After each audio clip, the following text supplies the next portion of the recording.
Hey guys, HackerSploit here, back again with another video. Welcome back to the penetration testing bootcamp, more specifically the Windows privilege escalation section within the penetration testing bootcamp. So we're going to be continuing from where we left off from, which was exploiting the always installed elevated feature on Windows in order to elevate our privileges, right?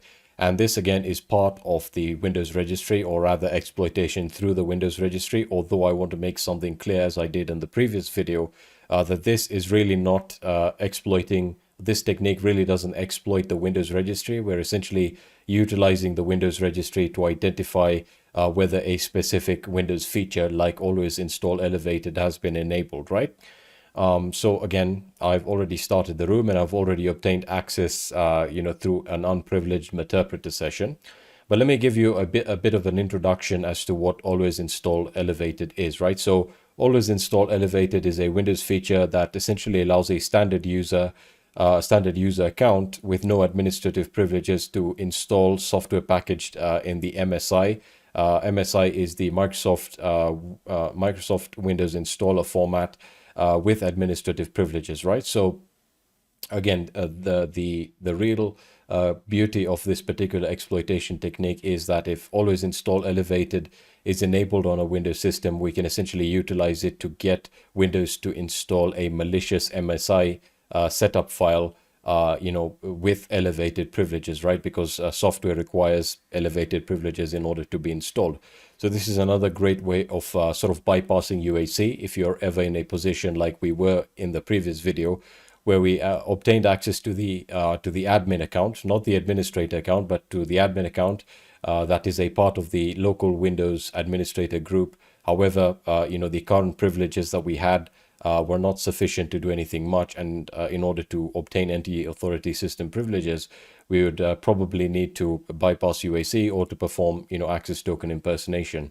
That being said, we can leverage this configuration or feature to elevate our privileges, as I said, by generating a custom executable with the MSI format with MSF Venom, and then utilizing the MSI exec utility to execute the MSI executable, consequently giving us an elevated session.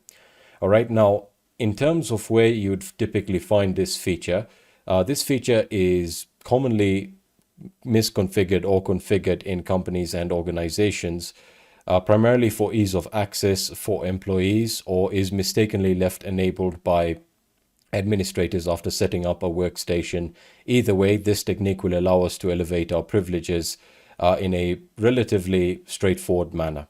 All right, now the always install elevated feature is configured, or it can essentially be checked as to whether or not it's enabled through the Windows registry, right? So again, as I said, I've already obtained access on the target system. Let me just confirm that. So sysinfo, you can see it's the same system, Windows Server 2016, get user ID. We're currently as the unprivileged user there, and we can say get privs, and you can see that we're pretty much limited to 3 privileges alone, which means we don't have a privileged session.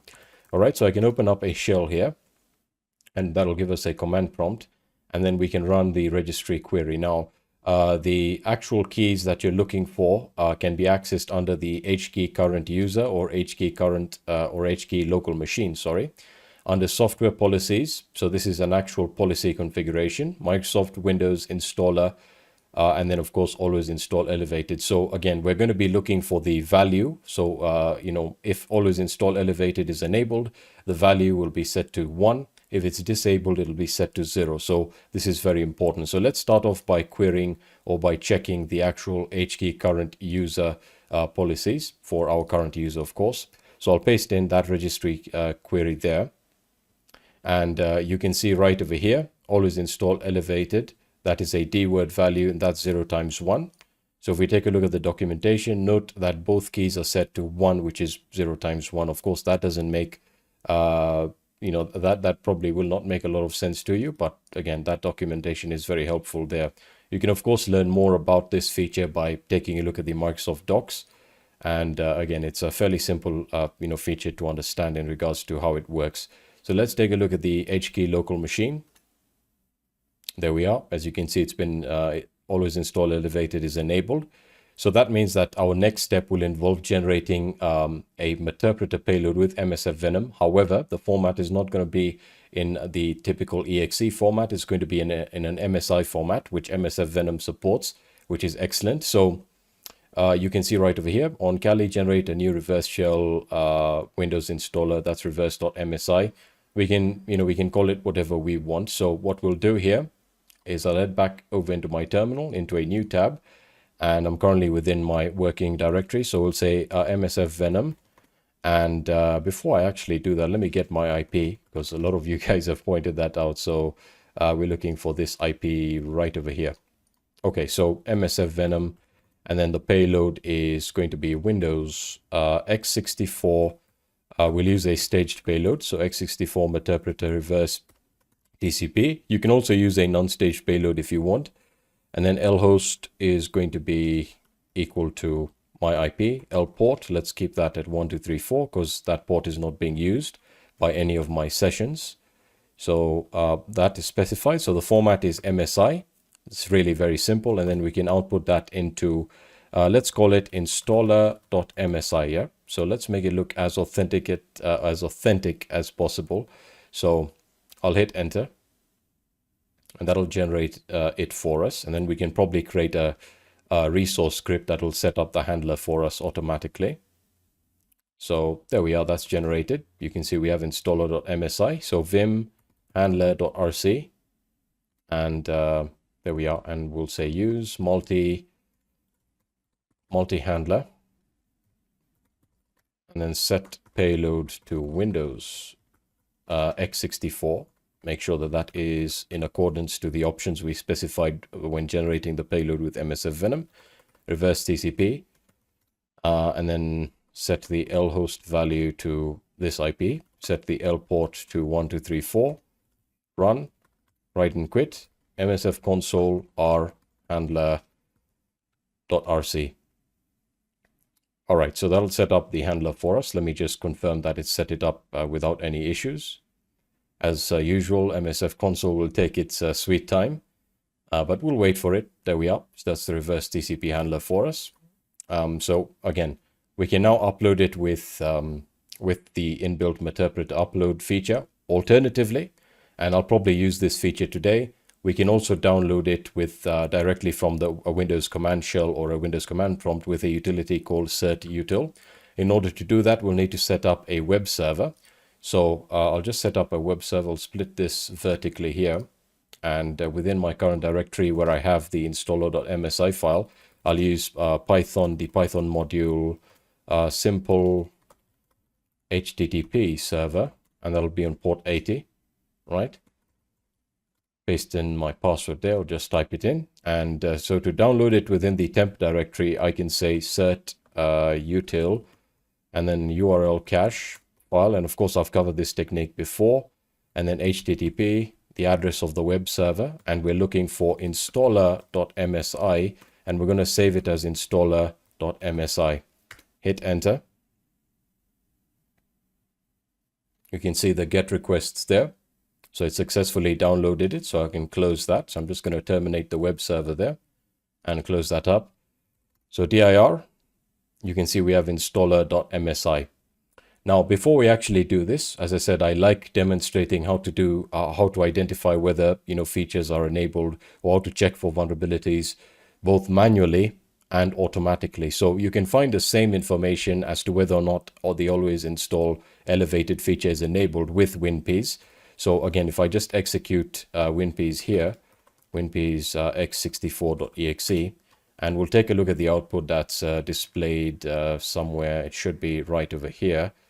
It should actually highlight that that is the case. So let's try and identify it. There we are. So it'll check always install elevated, and it'll say always install elevated set to 1 in HKey local machine, and always install elevated set to 1 in HKey current user. Okay, so I'm just going to wait for this to complete enumerating because WinPs, generates a lot of output. So there we are. Looks like it's done.